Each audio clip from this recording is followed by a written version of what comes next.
2017년 1월 4일 라스베이거스의 교차로에서 잠을 자고 있던 노숙자 데니얼 알데이프가 참혹하게 살해당한 채 발견되었습니다. 한 달 뒤인 2월 3일 또 다른 노숙자 데이비드 돈도 같은 곳에서 사망한 채로 발견되자 거리는 공포에 휩싸이기 시작합니다. 두 사건 모두 사인은 두부의 상으로 둔기의 머리를 맞아 사망한 것으로 추정되었고, 사건이 연달아 발생하자 연쇄 살인에 초점을 두고 수사하기 시작합니다. 경찰은 살인을 즐기는 사이코패스의 행위라고 추측하여 추가 범행을 막기 위해서 함정 수사를 펼치기로 합니다. 살해된 피해자 2명 모두 얼굴에 이불을 뒤집어 쓴 채로 자다가 둔기에 맞아서 사망했기 때문에 피해자들처럼 똑같이 얼굴을 가린 마네킹을 특수 제작해서 놔두기로 한 것이죠. 2017년 2월 22일 새벽 10분 넘게 마네킹 근처를 서성이는 남자를 발견하고 근처에서 잠복한 경찰과 통제실 모두 예의주시하며 지켜보던 그때 이내 마네킹 앞으로 와서 봉투에 있는 내용물을 꺼내는데 남성이 봉투에서 꺼내든 건 경찰도 살해도구로 추정했던 망치였습니다. 망치를 꺼내들어 봉투를 주머니에 넣던 그 순간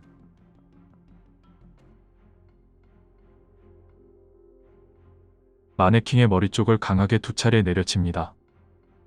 이불이 벗겨지고 마네킹의 머리가 드러나자 잠시 멈칫하더니 현장을 떠나려던 남성은 이미 근처에서 상황을 모두 지켜보고 있던 경찰에 의해 현장에서 체포됩니다. 용의자는 당시 30살의 셰인 쉰들러였습니다.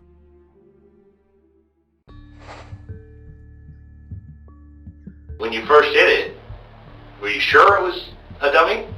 Yes. I don't know how. Well, like I said, it wasn't breathing, wasn't moving. You know, I bust out his head was sticking out. What if it was a human being that was just not moving? Well, you know, I was sure.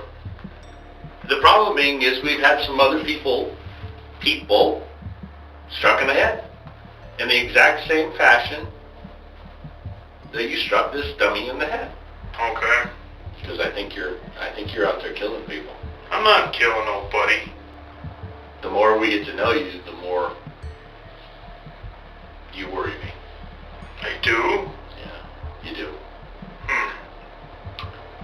I honestly believe that you're going around hitting people in the head with a hammer and killing them. It's not me. While they're sleeping. It's not me. Okay. Who is that? I don't know. The whole reason we put that dummy out was to see who'd come along and hit it. You're the man. And you're the guy. Okay. The same spots where other people have been killed. Same position. That's how we knew where to put the dummy. Okay.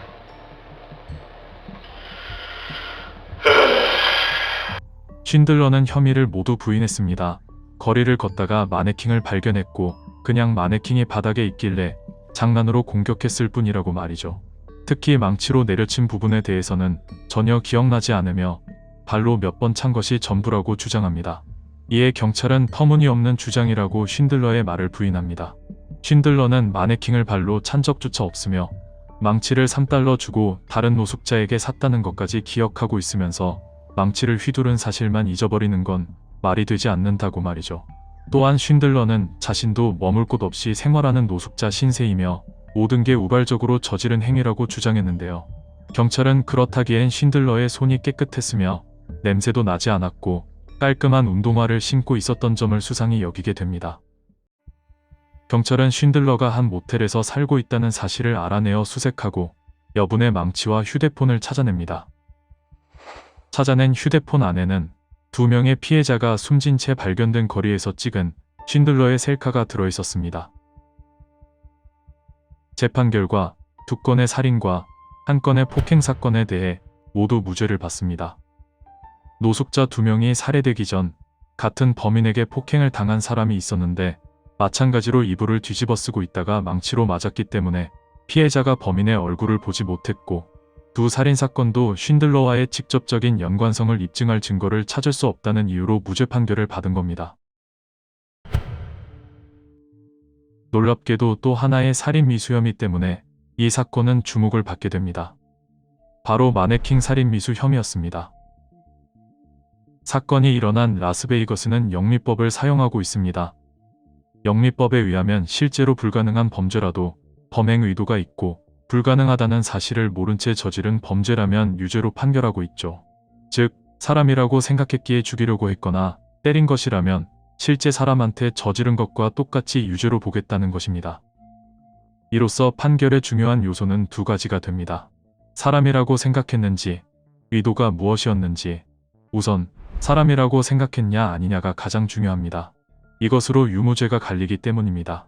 쉰들러는 마네킹이라고 생각했기 때문에 장난으로 때린 것뿐이라고 주장해왔습니다. 정말 사람이 아니라고 생각했을까요? 경찰은 알데이프와 데이비드의 시신이 발견된 거리에 마네킹을 설치했습니다. 주목해야 할 것은 머리 부분을 이불로 꼼꼼히 감싸서 사람인지 아닌지를 육안으로 구별할 수 없게 연출했다는 점입니다. CCTV에서도 볼 수 있듯이 쉰들러는 10분간 먼발치에서 서성였을 뿐 공격 전까지 마네킹을 건드려 보지도 않았습니다. 쉰들러가 길가에 누워있는 게 사람이 아닌 것을 인지하지 못한 채로 공격했을 가능성이 매우 높다는 이야기입니다.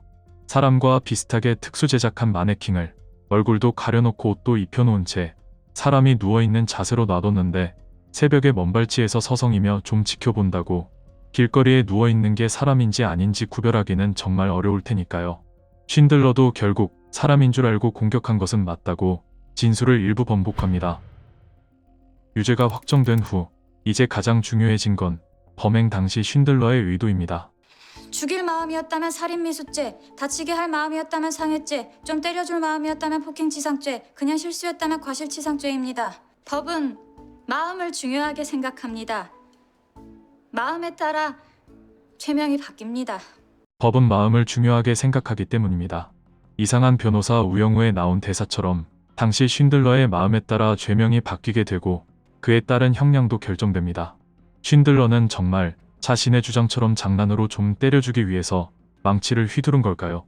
CCTV 화면을 분석한 결과 이것 역시 거짓으로 밝혀집니다. 화면에는 최대한 센 힘으로 공격하기 위해 두 팔로 망치를 고쳐잡는 모습이 담겼는데요. 사람한테 장난으로 망치를 휘두른다는 것 자체도 말이 안 되지만 건장한 성인 남성이 두 손으로 망치를 휘둘러 머리를 공격했을 때 상대가 크게 다칠 거라는 것은 모두가 예상할 수 있죠. 법원은 쇠망치를 두 손으로 잡아 머리를 공격한다는 건 살해 의도가 있다는 것으로 해석된다며 그저 장난이라는 주장과 크게 모순된다고 판단했습니다. 이번엔 다행히도 사람이 다친 건 아니지만 언제든 타인을 해칠 수 있는 사람이라는 판결문과 함께 살인미수죄로 징역 20년을 선고합니다. 끝까지 혐의를 부인하던 쉰들러도 결국 유죄를 인정하여 현재 마네킹 살인미수죄로 복역 중입니다.